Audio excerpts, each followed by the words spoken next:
Welcome to Meet Your Neighbor, the podcast that highlights the people and stories that make Westbrook Village a truly exceptional community. I'm your host, Steve Marilla, local realtor, neighbor, and proud member of this vibrant community. Each episode, we sit down with residents to learn about their careers, life experiences, and what brought them to Westbrook Village.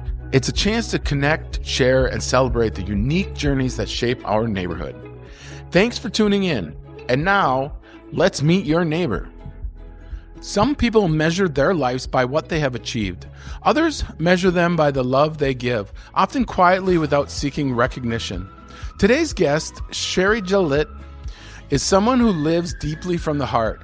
She is a very spiritual person, and when she talks about what she's most proud of, it isn't a title or an accomplishment. It's the girls she walked alongside through the StreetLight USA program. Girls who needed someone to believe in them, stand with them, and remind them they mattered. Sherri also believes in embracing every season of life. At 52, she became a competitive ballroom dancer, proving it's never too late to chase a passion. And today, she brings the same focus and drive to the pickleball courts, where she's a very competitive player and a familiar face here in Westbrook Village. And then there's the love story, one of the most touching parts of Sherri's journey. Behind the scenes, she secretly restored her husband's Ford pickup truck as a surprise retirement gift. A labor of love that perfectly captures who she is, thoughtful, patient, and deeply devoted. It's a story that reminds us that love isn't always loud. Sometimes it's found in the quiet effort of doing something meaningful for someone you care about. Now, let's meet your neighbor. Hello, Sherri. Hello. How are you? I'm so fabulous. You are. Gosh, just talking to you prior, I've never actually sat down and spoke with you. You're a treat. I'm a treat. You are. For one, you're one of the few natives in Westbrook that are from Phoenix. So you grew up here in Phoenix. What was that like? Oh, I grew up here on 43rd Avenue in Bethany, and it was great. We went out and played in the streets until our mom said, come Right. in, and we weren't afraid of anything, and we didn't really have anything, but we didn't know that. Yeah. We just love life. That's awesome. Did you have brothers and sisters or? I have one sister. Her name is Julie. She moved back from Chicago about 8.5 years ago, and she lives over on the east side. The east side? How could you not get her into Westbrook? Because her husband's family actually had a home 2 blocks away from the home that they bought. Oh, really? So they live in McCormick Ranch, and that's where her husband's father and mother, that's where they raised their kids. Okay. Yeah. So, grew up. Did you play sports in high school? Because you're very athletic now. Did you play sports in high school? Of course, because that's all we could do. So we swam. Okay. I was a competitive swimmer and did synchronized swimming back in the day. Oh, really? And tennis. Tennis was big, but back in the days of high school in 1976 through 79, you walked onto the tennis court not knowing how to play. Yeah. And they taught you and handed you a Chrissy Everett wooden racket, and that's how you got on the tennis team.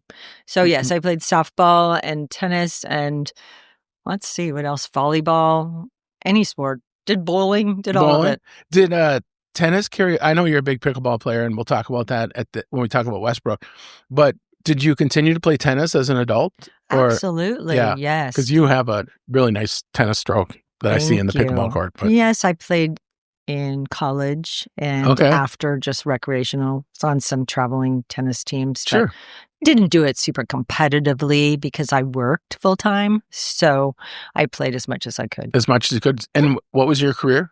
I was an educator, elementary school. Started, way back when I was 23. I actually had a career before that. I went to school to be a graphic designer and a photographer. Really? Yeah. But I found that my passion was in teaching because I was always a swim coach and a synchronized swim coach. So went back to Grand Canyon University and started teaching when I was about 23. 23. Taught elementary school, then became an assistant principal, then a principal.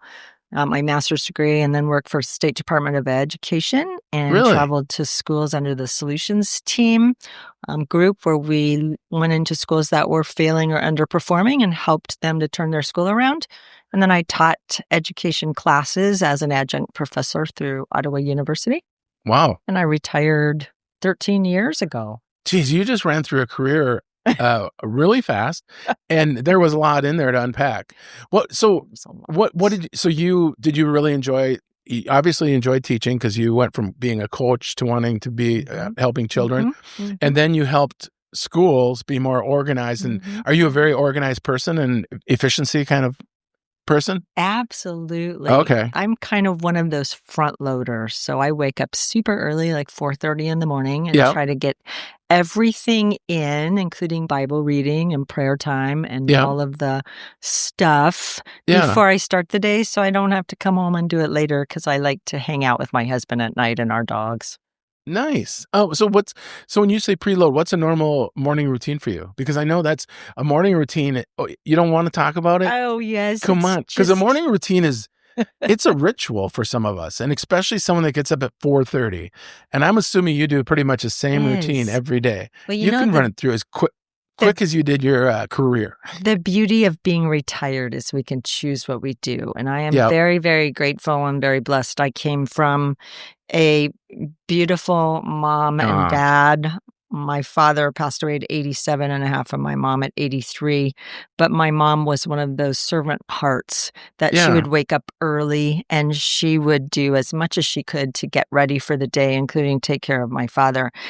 But now that I'm retired, I just find I just actually just praise God every day for the time. But I wake up super early and I do have quiet time with God, because that's my most important thing that I do all day. And I have a few women's Bible studies out of our home. And I'm just so grateful because there's so many women from Westbrook who are now celebrating, learning the Bible and just growing together as women in Christ at our home. But I wake up and I am all about Hallmark. So there's a Hallmark show on in our home every morning. That's my wife, especially this time of year. I don't have sound on because I have 80% hearing loss. So when I don't have hearing aids in, I don't hear anything at all. So really? It's a beautifully quiet morning, but I do all the household chores. I have a husband who is 74 years old and amazing, but I don't like him to wake up and have to do anything. So we also have 2 dogs. We just had 4. We lost 2 in the last 6 months, and one of them was my mom's, and we were grateful that her dog lived longer than she did. Sure. But I like to communicate with people. Unfortunately, because of my hearing loss, I do a lot of messaging and FaceTiming. But I do a lot of my core stuff in the morning and get rid of all that. And then I just go for the day, and it's fabulous. So you feel like I like it when I can get everything done in the morning that it has to be done. And if you feel like everything else is a bonus, you just get through it and you get to, you just get to start the day kind of fresh. And I don't really talk to God in the morning. I do my gratitudes and visualize my day. I still works, but when I seem to get at night in the hot tub is when I have my alone time with God. And because when you look up at the sky here in Arizona, it's so beautiful. It's perfect. Best. Yeah. And I sit out in the jacuzzi in the morning. Oh, do you? Yes. Yeah. Because I'm praising God in the morning, looking out and going, I live here. Right. That sunrise, I don't think there's a more beautiful state for a sunrise. No. Maybe the ocean. No. But I love it. Yeah. I love every day here. And I love right now because you walk outside and it's just crispy cool. But we're just so blessed to have this weather. We can do anything outside and it's just gorgeous. So I'm just grateful for everything, basically. Well, that's awesome. I love I played pickleball with you before we knew each other at all. And you were such a joy on the court, helpful. And I think I was probably a newer player at the time. Thank you.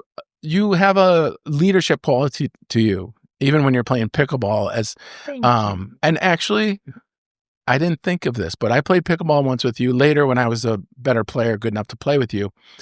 And we were at an indoor court. And there was someone that was not very good, and we played with them. And you said, come on, let's play with them. And we played with them, and your attitude was so positive with those, I think it was two people that were newer. Mm-hmm. And I thought, I need to have that attitude because it's like you were grateful to be on the court. I mean, we played one game with them, then another, and then we kind of said, okay, we did our work. Our work here is done. Now let's go play some more competitive. But your whole attitude throughout was just amazing. Yeah. I think that was David certainly brought me to your courts. Oh my goodness. Your grandchildren were there, and I saw you again at the end, and you were in your massage chair. Oh my Do you know that place, the pickle, whatever that is? That is Center Court. Yeah, Center Court. Yeah. I didn't think of that until just now. That was a great, That was me. it was, because you're very pretty and you're very outgoing, but I didn't realize how nice you were. Well, thank you. Yeah, you really have you have your mom's servant's heart, I bet. I like to bless others as often as I can. Yeah, I'm very inspired by her, but so many miracles have been worked in my life, so I can only wake up grateful. And nothing that I do comes from me. It's the Holy Spirit inside me, and God has filled me with whatever I am. So I take no credit for anything. And if kindness comes out, then I am grateful to Him. So you had mentioned quite a few things that you have done. And I'm like, stop talking. We need to do an interview before I forget everything you just said. But I'm 64. I've had a lot of years of life. Well, I want to talk about some of the more meaningful things. What's some of the more meaningful things you've done in life? Because you got really excited about what you're talking about and how you're helping people. Share some of that with me. I would say probably my greatest blessing is to walk alongside girls through the StreetLight USA organization. Yeah. It was actually started by Larry Fraley, who is part of the CCV community. He's one of the heads of our church. In fact, he's the pastor's wife's father. I have never been myself in those situations, but God called me to be part of the StreetLight organization, which I started when I was coaching junior high kids at my church, CCV. Oh, really? And they came in a van, and I was going to be their coach. And this was in their 7th grade year. And these are girls that come off the street. They are either homeless or they have been in sex trafficking, prostitution. Some of them were sold by their parents into that life. And I absolutely loved 2 years of working with them. And then at 8th grade, they were told they weren't going to be able to be with me anymore. And they needed to go to the junior high program. And I said, there's no way. So I found out how to volunteer at StreetLight USA, which is located down a little bit more central Peoria. Yeah. And I was able to volunteer there for several years, and you actually mentor the girls. And I was in a delivery room with a 14-year-old when she had her first baby. Oh, really? Not a good situation, but she delivered a beautiful little boy. And these girls, unfortunately, don't have a lot of people walking alongside them to remind them that they are God's children. Yeah. And they are not shameful. They are beautiful and they're worthy. So I've met a lot of lifetime friends as co-mentors. They were mentors with me. In fact, I just wrote one gal last night and said, how long were we mentoring for StreetLight? And she said, we started 10 years ago. It is an absolute fabulous organization, and I felt blessed. I'm not a mentor there now because they kind of changed their regulations that you're not allowed to be one-on-one with the girls. You can be more, I guess, on the outer circle. But it was an amazing experience where I was able to share Jesus with them, give them Bibles, and some of them even came to my home and to my sister's home, and we shopped with them and just helped them feel beautiful and worthy. Being shameful and feeling shameful and worthy, especially in those situations, to overcome that. I mean, because a lot of us feel that way without going through something tragic like that. Mm-hmm. So, what was that? What was that like? You had to really instill some values into them that they were worth something, right? Sure. Do you have kids? I do, yeah. I don't have natural children, but I have 2 stepchildren and I have 5 grandchildren. Yeah. But for young ladies who are forced into a lifestyle, whether it's because their parents can't afford a home or spent their money on drugs or prostituted their children out, they develop the feeling that they are not worthy of love. So the first question I was asked when I first met one of my mentee girls was, how many drugs have I done? And I said, none. Yeah. Do you drink? No. Have you ever been in prostitution? And I said, no. And one of them said, have you lived in a car or on the street? No. Then how are you going to help us? And I said, all I know is I'm here because God planted me here, and I'm going to share with you the love of Jesus, and I'm going to remind you that you are worthy and beautiful. And they would share their stories, and it was heartbreaking, but I realized everybody has a story, and everybody has circumstances. So it was pretty much up to us to help them understand that no matter what the circumstances, we could give them the confidence that only God could instill, but also remind them that they don't have to live in that hole. And so that was the greatest joy, just to help them move ahead. Now, was it always successful? Absolutely not. I traveled alongside one of the gals for many years, and she ended up back into the drug scene and back into the prostitution scene. But I know there was a sliver of what was shared with her that I'm sure will stay with her. Yeah. Because she probably will one day raise a child, and hopefully will be able to share with them that they are strong, they are confident, they are talented, they are beautiful. Right. And she probably never was exposed to that sliver if she wouldn't have got involved with your organization or met you. Because I can imagine how hopeless they feel. Sure. Sure. Having been a public school educator, no matter what school, there are definitely levels of socioeconomic, neighborhoods where you are placed as a teacher. No matter what, it makes no difference. It is something that comes from almost years of shaping. So you see that in children, and you see that, and you really have to just remind yourself where you came from and how it is that you got there, and the confidence that I have knowing I was very, very loved. It's very hard knowing that they didn't have that when they were growing up. So that's probably been my greatest joy. I would say that just came from being a part of the CCV church, where I was given the opportunity to mentor. I think one of the other opportunities I had was teaching. When I was teaching, I taught the gifted students, and students that were identified as gifted, whether it was in physical education, whether it was in art, whether it was singing, whether it was acting, they were gifted. And it was probably the greatest joy to always be reminded that we don't know anything. And when your kids say, Mrs. Gillett, what do you know about the fourth dimension? And I'm like, I have no idea, but we're going to find out together. Right. And these kids were just like the light of my life. They were just amazing. So I was very blessed to work with so many kids in my career, and so many parents, to just see the joy of having kids and families that just thrive on loving and supporting each other. And that was just so wonderful for me because I grew up in that. Right. You've dealt with quite a range of children. Quite a range. From the very blessed to the absolutely treated very poorly. But they're all kids. Yeah.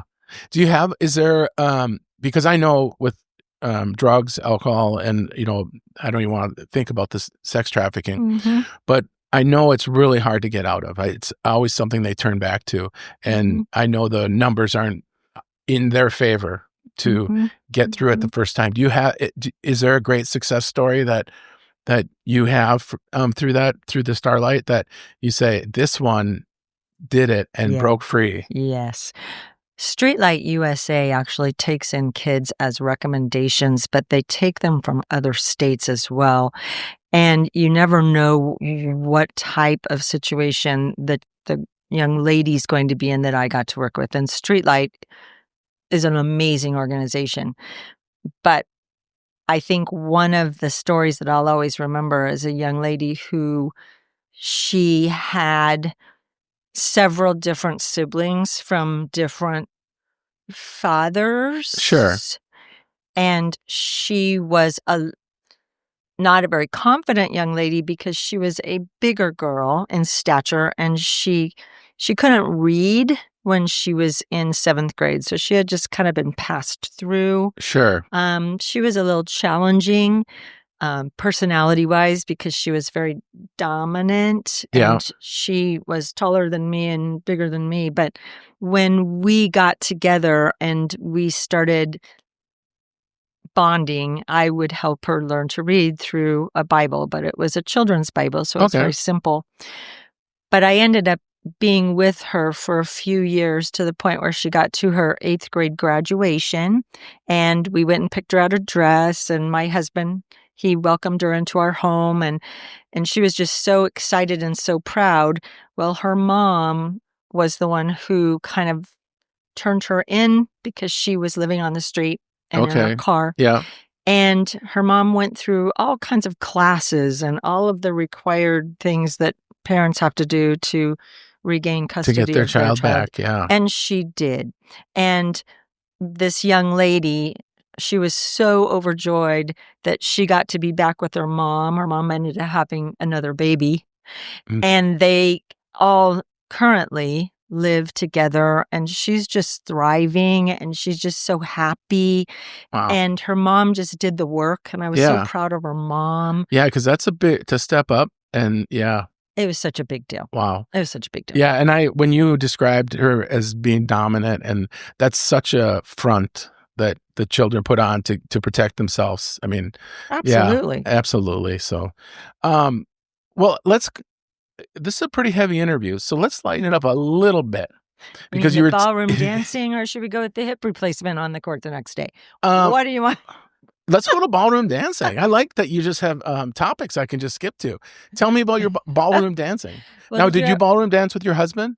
I did not after our lessons. Okay. So if you ever saw the movie Shall We Dance, Richard Gere? Yep. Okay. Richard Gere, his wife, the whole bit. I was so inspired. I've always loved music. I loved high school dance marathons. Sure. I was a pom-pom girl, that kind of stuff. Yeah. But I never was in dance. I was never in tap or any of that. But after that movie came out, my husband Steve and I went to Fred Astaire. Anybody out there from Fred Astaire? They do fabulous job. But we took beginning lessons, and I just was so excited about it that my husband from Indiana, farm boy. Yep. He was great when we took the lessons, but I wanted to go further. So I signed up for more. And I met my partner, Sasha, who is from Russia, and Blake, who owned the studio at that time. And it was kind of a bucket list item of mine that I would do this. So I prepared myself. And when you compete in ballroom dancing, you compete in lots of different dances. There are 10 that I competed in. And those of you out there that have done ballroom dancing, it's a phenomenal skill, but super expensive. And my mother loved to dance with my father. Okay. And she wanted to travel with me to all my competitions. So we would pack up and we would go to Vegas. So we went to California, and we're here in Arizona. And I just absolutely enjoyed that so much, but I was working at the same time. How old were you at this time? Yeah, actually, I started competitive dancing at 52. Wow, that's awesome. 52. Now, let me just say something. Every time Sherri mentions her mother, she raises a picture of her mother and father and shows me. She has many, and do you always carry these pictures with you? That's wonderful. Mm-hmm. Yeah, you keep your parents close. They were, what? You keep your parents close. Yes. Yeah. Well, they were. My sister and I were very blessed to have parents that just loved family and doing everything. But my mom was number one fan of doing everything I like to do, and my sister too. That just was fun. So she would travel to my dance competitions. Awesome. And you literally were a Barbie. You were a Barbie on the dance floor, and you bought the dresses, and you did the whole makeup and the hair. And it was just so fun. But it was very expensive, as I said. So when you ballroom dance competitively, you pay for your partner's hotel. Sure. You pay for the dance entry fees. You pay for pretty much everything. So my mom and I traveled for a little bit doing that. But that was kind of just my Barbie doll fun bucket list item. And I absolutely would do it again. And I ended up teaching junior high kids over at Paseo Verde Elementary School, teaching them to ballroom dance. Really? So we put on a few shows and got in a van and went out to Scottsdale and were part of dance competitions. Huh. They were absolutely amazing. And the one thing that was kind of my motivators. If you've ever been, well, now it's probably way different, but in elementary school, junior high, going to dance is sometimes a little bit concerning. Yeah. Sometimes the girls don't dance, the boys don't dance, but if they do, it's maybe not always as respectful. Sure. So I wanted to make sure our young men were able to dance respectfully with the young ladies. And so they learned to invite the girls in, a proper dance hold. It was just beautiful. That's awesome. That was had to be the result of my fun bucket list, was to teach junior high kids. Did your hearing affect your dancing? It didn't as much. So I started losing my hearing when I was 38, and my whole family basically has hearing loss. So my dad should have worn hearing aids, but he didn't. My grandmother lived to be almost 103. Wow. 102. Her birthday was 12/12/12. So it's coming up tomorrow. Okay. She wore hearing aids. My mom wore hearing aids, my dad. And I started losing it back then. But when I was 52 and dancing, it wasn't as significant. Right now, it would be harder for me. If you watch Dancing with the Stars, Marlee Matlin is hearing impaired. She's deaf. That's a big deal because you have to focus on the vibration of the floor. But I can't always hear the music. The beat of the music isn't as prominent, so you can't be on the mark with the music. So a funny side story, my sister and I, for one of my bucket list items when I was 60, we went to, I think it was Las Vegas, where Derek Huff was having a show. Okay. My bucket list, my whole entire top of the list would be to dance a 2-minute dance with Derek Huff. Okay. Dance. Yeah. Well, I got us seats right on the aisle for the show in Vegas, and it was super close. Yeah. At one point, he invited an audience member to the stage. Yes. My sister is frantically trying to volunteer me. Right. And I said, I can't, because I would be embarrassed if I didn't hear the music. Right, especially with all that noise. Well enough to follow him. And women are following the men, so they are leading, but the music's significant. So it ended up I didn't get called on the stage. Oh, okay.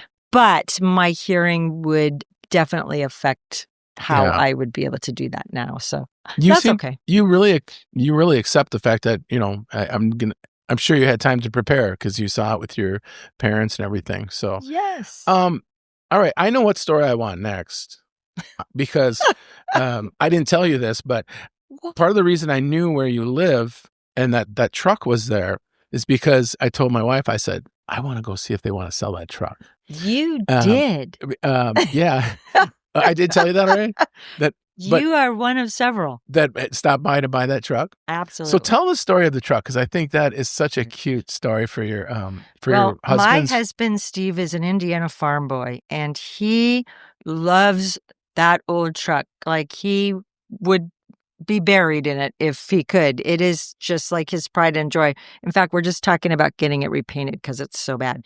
But that truck is a 1977 Ford truck. So for those of you in our Westbrook community who have already driven by and put notes on the windshield that you would like to buy it, he's never going to sell it. So anyway, the truck was not working, and we came from Hidden Manor, 77th and Union Hills.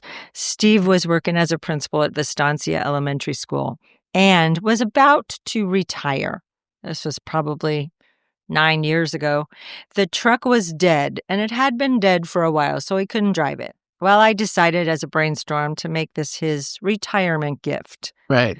So every day for about 30 days or so, I had that truck towed from our driveway, the dirt driveway at our other house, to a mechanic who happened to be married to one of Steve's teachers. Okay. So every day I would call Kevin and I would say, the truck's coming. Steve would drive away. I would have the tow truck come, they would pick it up, and every day I would make sure to know when Steve's coming home so the tow truck could return the truck to the exact same place. Over the course of a month or so, Kevin kept calling saying, well, we need to replace this and we need to replace this.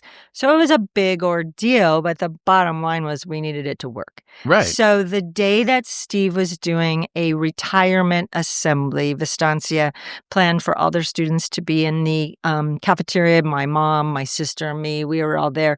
And everybody was celebrating and saying goodbye to Steve as a principal, and all the district office people and his friends came.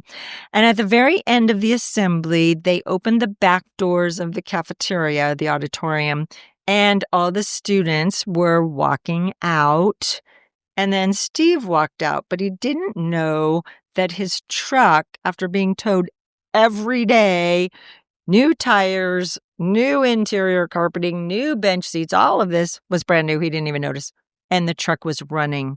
So as a retirement gift, he was shocked. He walked outside. All the kids were screaming, we want to get in the truck, the bed of the truck. So it was kind of a big deal. It is a huge deal. He was able to get in his truck, and Kevin, the amazing mechanic, Kevin, who's married to Shannon, Kevin Thompson, he's fabulous. He handed Steve the keys, and Steve took the truck for a drive. And we have pictures and videos. Did he get choked up? Oh, yes. Yes. It was beyond, because it was dead. So it was a labor of love for sure. And I credit Kevin. All I did was keep writing the checks. You know what? I should videotape these interviews, but it's so cute that when you're talking about your husband, you're looking at your husband's picture. You're just so kind and wonderful. I don't see that side of you on the pickleball court. I see the brutal killer side. So I am going to tell you, there's a lot of history behind why my heart is so filled with joy. Steve and I just actually renewed our wedding vows this past October. And so that was kind of fun over in Sedona, where we got married. Nice. Yeah. So it's been just a journey of a lot of miracles, and I'm just grateful for everything. You know, there's been a lot of, health issues. I was so blessed. I think I told you before that as a young kid in Arizona, or anybody of 60s, all we did was play and run. Yeah. And I was in boot camp and, the aerobics and all that. And all you did was work your body. So unfortunately, I discovered I needed to have a new hip last October. So a little over a year ago. And I was still hobbling around the day before I had the surgery on the pickleball court out at Westbrook. But just through the miracle of a fabulous surgeon, I was able to go through that procedure. And then all the people that I played with in the morning out at Westbrook, they were so supportive and wonderful. But the next day after my surgery, I'm walking from our house with my little walker. I go over the pickleball court.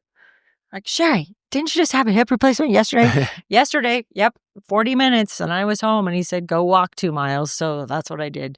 But there's just been a lot of blessings in my life. So I just wake up so joyful and grateful.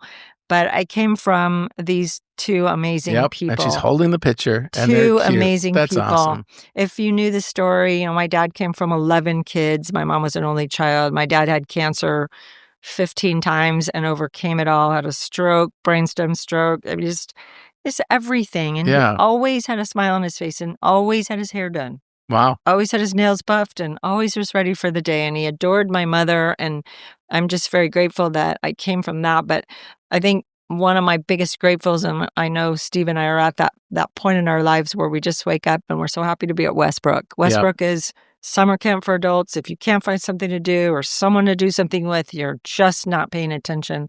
We have a great neighborhood. We love all our neighbors. And we are just so blessed and grateful to be in Westbrook as our final place to have fun and meet people. And it's just been awesome. Well, it's awesome to hear it from someone that lived just miles away. One mile away. So we're already over 30 minutes. So we're going to go a little long because I want to hear one more story. I want to hear the story of the house you live in. Because told me a little bit. It's a brief story because you guys already did a whole full-page story. Yeah, they did a story about it. But tell the story, maybe abbreviated, but let's hear it. This is the short version. Yeah. Steve and I were living in Hidden Manor for him 30 plus years, me 25. And we always wanted to end up in Westbrook because Steve's a really good golfer and he had golfed there many times. But I just love the neighborhood, the community. It's got everything. So my sister Julie one day was surfing the internet, and there's also one of the community members, Patty, who is always aware that in order to move to Westbrook, we had to have a 3-car garage and a big backyard because we had 4 dogs. Right. So listings would come up and go, but they just didn't meet those criteria. And finally, my sister on November 10th sent me a listing on the computer, said, you need to buy this house. I made an appointment, met a real estate agent over there. I walked in the house we live in. I walked around and said, this is my house. It's gorgeous. Everything was redone. I am not a home decorator or home remodeler. I watch HGTV with envy. I can pick out towels and rugs. That's about it. But I walked in and then she said, do you think your husband would come over? I said, I don't know. I don't know if he's ready to move. He doesn't like to change things. And I got Steve to come over, and he came over and looked at the house and he said, make an offer. 3 days later, we owned the house. It was absolutely amazing, but my sister did not know. So we bought the house and I thought, I'm going to do a little surprise. I do like doing surprises. I bet. And so she was bringing her family over. She has 3 beautiful kids, and 2 of their spouses were coming, or actually 2 of the kids and 2 spouses were coming. And on the 24th of December, actually after we moved in on December 21st, moving our Christmas tree in the back of the truck fully decorated at 11 o'clock at night, we hosted a dinner party for my sister's family and us on December 24th. So we had a Santa in the driveway, and a neighborhood gal came over and she said she writes articles for the Westbrook magazine. And so she was interviewing us and taking videos. But my sister had no idea until December 24th that we bought the house 3 days after she sent me the listing, had it all set up, everything moved in, all the guest towels and the rugs all down.